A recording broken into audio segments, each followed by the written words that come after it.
5.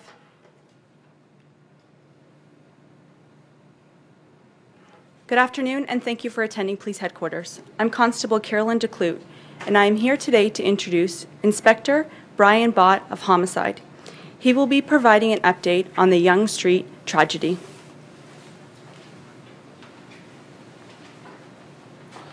Good afternoon, and thank you for coming. As you know, on Monday, our officers and other emergency services personnel responded to a mass casualty event where 10 people were killed and 14 others were injured. Since that time, investigators from Homicide, led by Detective Sergeant Graham Gibson, have been gathering evidence, interviewing witnesses, and reviewing surveillance video. They've also been working in partnership with the Office of the Chief Coroner to identify the victims. That process, as explained on Tuesday by Dr. Dirk Heyer, the Chief Coroner of Ontario, has been lengthy and, we know, frustrating to many involved. However, it is necessary to ensure the victims' identities were confirmed scientifically. Today, we can tell you that all victims have been identified and their families have been notified. I'm going to identify the victims 1 through 10, and following naming the victims, I'm going to turn over to Dr. Heyer for some comments. Victim number 1, Ji Hun Kim, 22 years, of Toronto. Victim number 2, So Hee Chung, 22 years, of Toronto. Victim number 3, Geraldine Brady, 83 years, from Toronto. Chol Min Kang, 45 years, Toronto. Anne-Marie D'Amico, 30 years, from Toronto. Betty Forsyth, 94 years, Toronto. Munir Nadjer, 85 years, of Toronto. Dorothy Sewell, 80 years, Toronto. Andrea Braddon, 33 years, from Woodbridge. Boitus Renuka Amarasinga, 45 years, Toronto. Dirk, if you'd like to come up and provide some comments. Thank you, Inspector. I think it's important to remember and to remind everybody of the sadness that comes with this tragedy, and I'd like to re-express the deep condolences that all of us feel for the families, for the friends, and for those that have suffered the tragic losses, and not to forget the community as well. I want to also express, on behalf of Ontario's death investigation system, our gratitude for the patients, for specifically the families, but also many others, while we did the work that we need to do. I stand here as a representative of a team that worked diligently and methodically over the past 4 days, hand in hand with the Toronto Police Service, as we undertook the work to scientifically confirm the identities of the 10 victims. But more importantly, I'd like to thank the families and friends who have been waiting for confirmation. I can't imagine how difficult the situation has been for them. I have had words with more than one family and heard their concerns and respected their concerns, and they have been nothing short of stoic. Just to summarize some of the information that the inspector talked about, the range of ages is between 22 and 94. And as I think you've recognized, there was 8 females and 2 males. There were 2 foreign nationals. One was a student from Korea who was studying here in Canada, and one was a man from Jordan who was visiting his family here in Canada. As I explained earlier this week, this was a very complex tragedy, continues to involve significant steps of investigation, and given the events of circumstances, we undertook scientific efforts to confirm and ensure all the proper identifications. Identifying the victims and investigating their deaths was our #1 priority. We needed to do the additional work to ensure there was no confusion or any potential additional grief that was already burdened by this tragedy. I'm confident that our experts have done a thorough and accurate work, and I commend them and commend the Toronto Police Service for their diligent work. Last night and today, our office, as well as the Toronto Police Service, have been contacting and speaking with all of the families to provide confirmation and answer their questions that they have about how their loved ones died. We wanted to make sure that they knew, and they were the first ones to know all of this information before today. At this point, I think, do you have any further questions, Inspector? No. I think that two of us are open up for questions. No, I've got some. Oh, you've got, sorry. Some couple My of apologies. Sorry. So just on behalf of the Toronto Police Service, we would like to offer our sincere condolences to all the victims and their families. With respect to the investigation, I can update you on a few things. As a result of speaking with witnesses, we have identified 2 additional victims that received injuries but were not transported from the scene on Monday. I can advise the accused will be charged with 2 more counts of attempt murder at his next court appearance. In response from the public has been overwhelming. Investigators have interviewed over 170 witnesses to date and have in excess of 100 interviews left to complete. I'd also like to thank the members of the public who have accessed the Toronto Police web portal. We currently have 100 plus images that have been uploaded to that web portal. The cooperation from the businesses in and around our crime scene has been remarkable and allowed us to complete a very thorough video canvass around our large crime scene relatively efficiently. As a result of viewing video, speaking to witnesses, and consulting with the investigative team from Traffic Services, we can confirm the route driven by the accused. The accused commenced southbound Yonge Street at Hendon Avenue, which is 1 block north of Finch. He struck the southwest corner curb of Yonge Street and Churchill and entered back onto the roadway. Continued in the southbound lanes of Yonge Street. North of McKee, the van veered into the northbound lanes of Yonge Street. The van continued southbound in the northbound lanes and mounted the center median and continued southbound in the southbound lanes of Yonge Street. The van mounted the southwest curb of Yonge Street and Parkholme Avenue. The van then continued southbound on the sidewalk. It made a right turn into the laneway between 4980 and 4950 Yonge Street and continued westbound. It made a left turn onto southbound Beecroft Road and continued southbound on Beecroft through the intersection at Shepherd Avenue West. It made a left turn at Bogart Avenue and mounted the southwest curb and traveled along the south sidewalk. It made a right turn at Yonge Street and continued southbound on the west sidewalk of Yonge Street. It then made a right turn on Points Avenue and continued westbound on the north sidewalk of Points Avenue. It stopped approximately 50 meters west of Yonge Street before being engaged by and taken into custody by Constable Lamb. Lastly, I can tell you that the search warrant executed at the home of the accused has been completed, and investigators will now undertake to examine items seized from that address. Our work will continue as we look to move this case forward and secure a successful prosecution of the person now charged. Jack, if you want to join up here, we can take a few questions.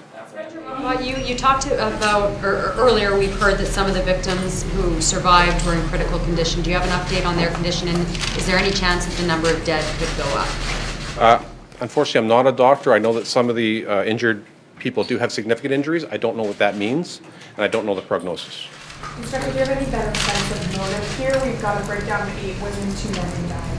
Any sense of that women were targeted in this? We will continue to investigate and look at all the videos seized and see if that plays a factor in the investigation. When do you expect the causes of death to be released? The causes of death, when do you expect those to be released? We wouldn't be typically releasing the causes of death. This is an active criminal investigation, and this would not be something we would typically be releasing. Will you be saying where they died along the route, individual people? That's part of the evidence and part for the prosecution. I won't be discussing that. Ballpark figure here, how many times did he get into this on the sidewalk? Because I tried following, I'm not super geographically inclined. How many times did he get on the sidewalk? If I recall from what I just went through, he was on the southbound sidewalk for the majority of the time. He veered into northbound lanes, came back across the median to the southbound lanes, and then got on the sidewalk, turned west in the laneway, southbound on Beecroft, and then past Shepherd, back eastbound, and then onto Yonge Street. So was that twice? I think he's on the southbound sidewalk 2 different times and on the sidewalk of Points Avenue, but I'm not certain. Were All the Inspector people hit Bott, on the the other day sidewalk. it was talked about this Facebook post that was put up just before the attack happened. Yes. How important is that post in trying to determine the motive? We're aware of that post, and the investigation into that post and what that post means is obviously part of our investigation. Can you tell us what you seized from the house? No, I can't. What sorts of, was it electronic? That goes into the evidence. I'm not going to discuss Did the you get a evidence. driver's license? I'm not aware of that. Can you clarify 2 additional victims? That's correct. Why weren't they identified on Monday? What was it? They didn't get transported to the hospital, and they weren't at the scene when we first arrived. They've come to us as part of the investigation. I can advise that the 2 new victims are a 21-year-old male and a 67-year-old female. What about the ages of the other injured? Do you have an age range for the injured? Yeah, they range in age from 23 to 94. I believe the injured. Sorry, that's the deceased. Sorry, that's the deceased. Okay. I do have that here. Just give me 1 second. 23 to 90. 23 to 90 for the injured? So, And 22 to 94 for the deaths. Yeah, and 22 to 94 for the death. deceased. And so that brings to 15 the number of the injured, is that right? 16. With the 2 new ones, 16. So the additional charge of attempted murder had already been laid that Detective Sergeant Gibson had talked, because he was hit with 14 counts of attempted murder additionally. Yes. 13. 13, sorry. But there were 14 people injured. Absolutely. That 14th person, he still faces no charges for that. Not yet. So there's 3 new charges expected to be Yes, that's correct. So, okay, so that'll bring to 16 It'll the be number 16. of attempted murder 16 will be the charges he's total. expected to Yes. face, okay.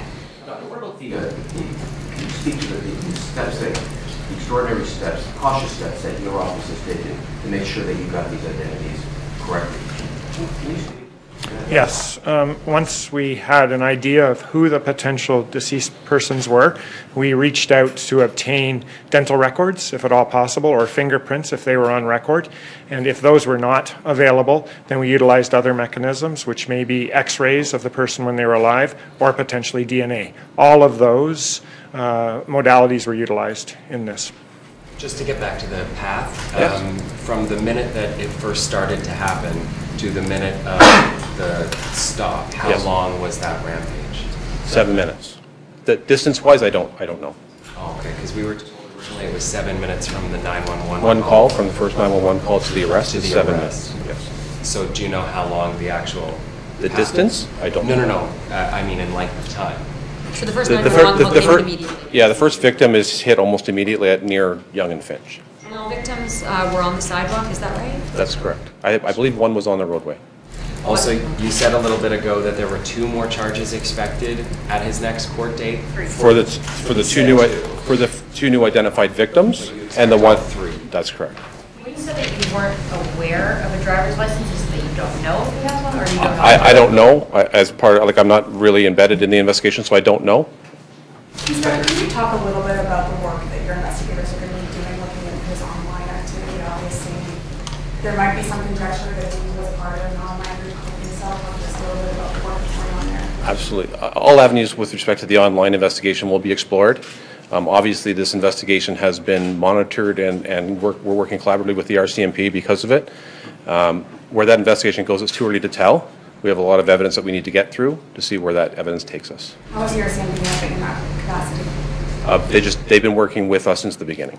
So you said... And in what capacity, why would they get on board if it's mainly local? We're just sharing information at this point. You said that more than 170 witnesses to date have Yes. been interviewed. Would the bulk of these be eyewitnesses who actually saw what happened, would you say? I would suggest they are. So can you just describe what that process has been like for your investigators? Like it's a lot of trauma that is being relayed to them. Yeah, so we have a victim liaison officer embedded with the investigators, and we have victim services working beside the investigators, and we have a lot of investigators from other units within Detective Command assisting to get those interviews done so that people aren't waiting to be interviewed. We can get through them quickly. It's a long process, but it's a 7-minute event, so the statements aren't, an hour and a half long. Was the van rented on Hendon? Yeah, can you talk about the rental van? Was it the suspect who rented the van, or was it someone else? I'm not going to discuss that. Can you say when it was rented? No, I won't discuss that. Inspector, clearly your training from police was a great part of what contributed to the successful arrest of this suspect. Your use of force training, is that recognized outside of the trauma? Is the trauma police training on use of force shared with with other services? I think our use of force training has developed significantly over the last 10 years. I'm not aware, I don't work at the Toronto Police College, I'm not aware if it's shared with other services, but certainly the events that unfolded on Monday is a good example of how we are trained. Can you clarify? So 8 of the victims were from Toronto. 2 are foreign. Can you identify who the 2 visitors were or tourists? Yeah, that's fine. Yeah. So they're not all from Toronto. There is one, I believe, from Woodbridge. And the 2, the first person, Ms. Kim, was a Korean, a student who's living here from Korea, and Mr. Najar is a gentleman who is visiting from Jordan, visiting his family. Woodbridge was Andrea Braddon. So back to the van and the route. So when you say it started on Hendon Avenue, is that from the moment? Yeah, Young and Hendon. Young and Hendon. Is that where he rented the van, or is that where? That's where our investigation with the movements of the van start. Okay. But the van, that's not like a rental location? No, absolutely not. So do you know where that was? Where did it come from? I do, but I won't discuss that. What do we know about the movements of the van before he got to that point? I can tell you that we believe the van went from where it was rented to directly to Yonge Street. Inspector Bott, do you believe that the accused went from his home in Richmond Hill to the van rental company, or was he someone? I don't want to discuss that. When you say you won't discuss who rented it, is there a possibility someone else was involved in this, or? Not that we're aware of. What's the RCMP's interest into this story? I know you told us that you're sharing information. Is there a protocol in place? Is there something a bit more sinister afoot than what could have been? Not that we're aware of this time. Certainly the evidence that we have in this investigation does not meet the threshold for Section 83 of the Criminal Code, terrorism. But we are sharing our information back and forth. And is that because they want to know about whether or not it meets that threshold, or do they have something else that they told you that they want to look at? No.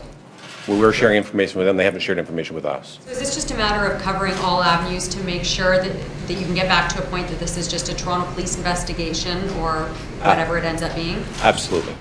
We have full carriage of the investigation at this point, and we're working with our partners at the RCMP. What's required to meet the threshold of terrorism? I don't know, Section.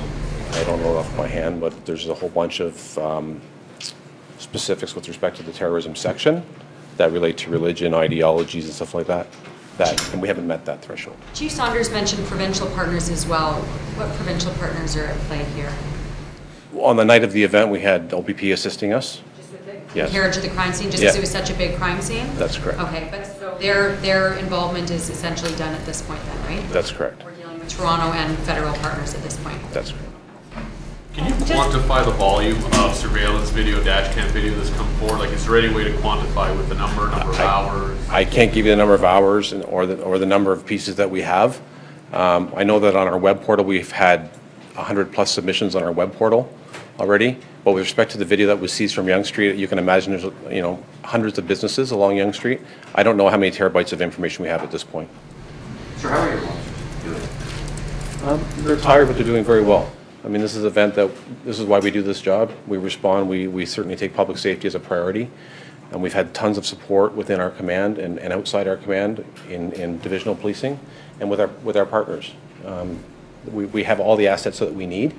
And the officers got some rest when they needed the rest. The first 48 hours was a long 48 hours. But obviously, we're doing well.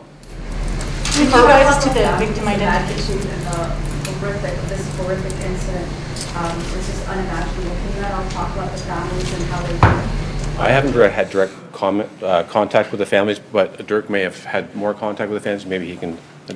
I don't think you can specify individual families, how they're reacting. Everybody will react differently. Everybody has suffered a terrible tragedy, a totally unexpected, unspeakable tragedy that is unimaginable to everybody. And essentially that's what I've heard from the coroners who have been speaking with the families, as well as myself, who I've also had opportunity to speak with more than one family. And Toronto Police have also been closely communicating back and forth, and it's pretty much the same sort of information from all. It's just unspeakable. Doctor, how were you able to do autopsies on 10 victims? Did you have to bring in pathologists from afar, or did you use the local people? Can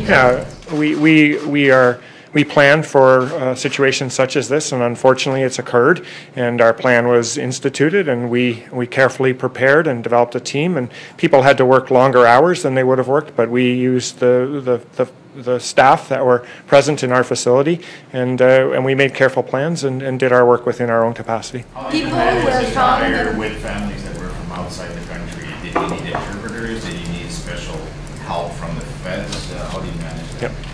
I can advise that with the Korean nationals, we had a Korean officer embedded with our victim liaison officer to assist with all of that from the start.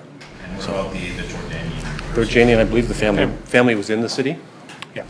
Coroner, people were found in Timmins in a car last weekend, still haven't been identified. When are we expecting to have identification on those cases? So I can't speak specifically about those cases except to say that there are a number of complexities of those cases, and we were involved concurrently with this work, and there was investigation and work being done concurrently on both cases at the same time. Has it slowed down, whatever happened, what happened here on Monday, has it slowed down your work in other cases a little? I mean, I think it's all quantification of slowed down or not. I mean, we are carrying on our work. I have not been aware of a significant decrease or change or reduction in any of our work. So I don't believe it's been a significant factor. Obviously, it's significant in the fact that we had the work and the unfortunate tragedy that we had to respond to. But we work hard and we respond to tragedies in the most expeditious way in all cases, in all of the ways that we can. So I suspect if you asked, is it a little bit? Maybe. But the reality is it's not a significant change. What about you, Inspector Bott? I mean, same sort of question. You guys have three of the biggest homicide investigations ever to hit Toronto happening at the same time. How has this been for your office dealing with the workload? It's been a lot of work. It's been obviously a challenge, but we have sort of a whole of service approach and a lot of support from our staff superintendent, DEMQ, where we have available to us investigators from all other specialized units and officers from the field as well to assist. After the bus crash, there was a mix-up in the identification of two of the victims. Did that mistake factor into how long it took to release the names today? No, in fact, we approach a complex fatality such as this we always plan to approach a complex fatality such as this situation on Yonge Street in the manner that we did. So this is the approach we would have taken if, God forbid, Humboldt had or hadn't happened. This is our approach when there's complexities in a death investigation, when there's multiple deaths.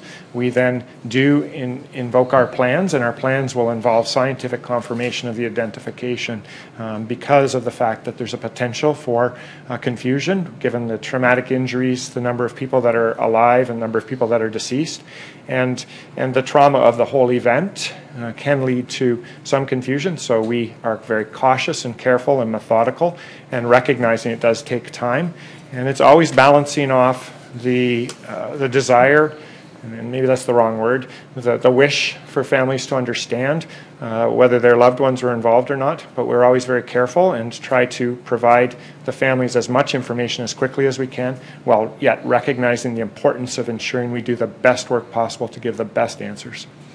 Are you able to say, I mean, with most of these victims, were you able to tell the families from the beginning, like, look, it's not looking good, but we still have to check off these boxes before we can say definitively? So we don't check off boxes. I'm sorry to be responding that way, but we work carefully and methodically to ensure that we get the best answers to the families. And what we did is when we believed it may be one of their loved ones, we did reach out to them with the Toronto Police Service. In fact, Toronto Police Service was the primary reach out in most of the situations, and they would say, we believe your loved one may have passed, and then asked for potential avenues to do the scientific confirmation, which is the dental x-rays. Because obviously we have to have knowledge of who the person might be to be able to seek the records to be able to do the comparison.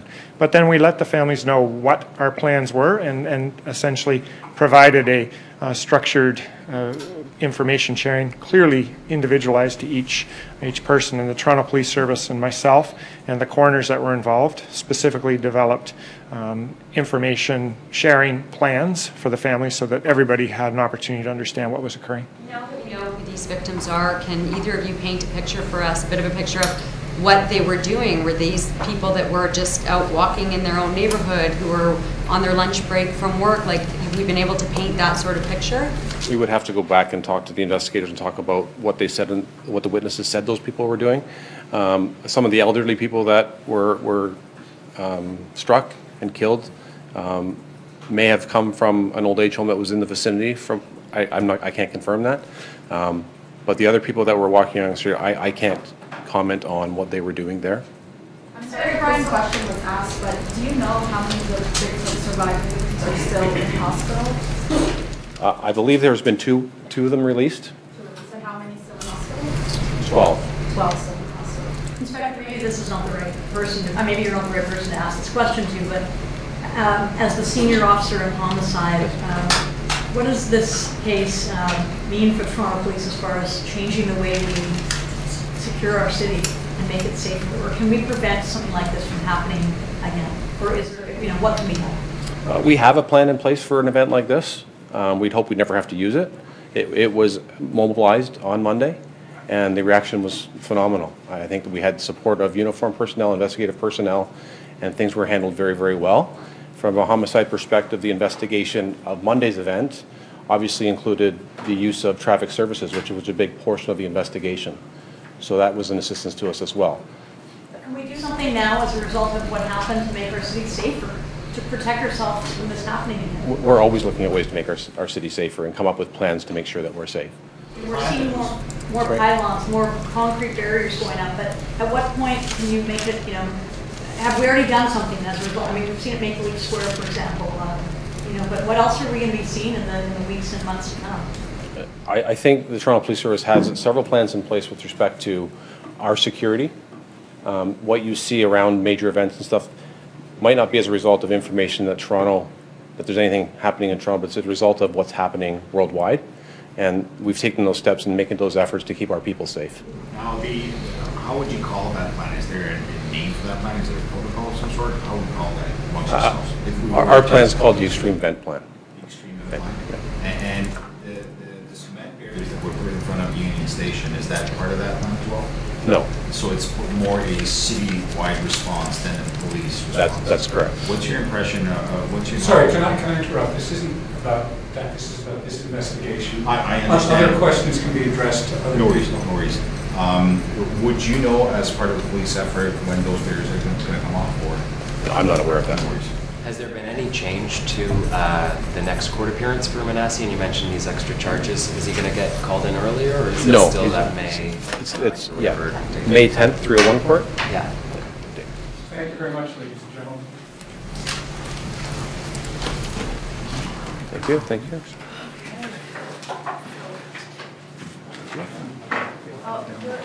That concludes today's conference. Thank you for attending.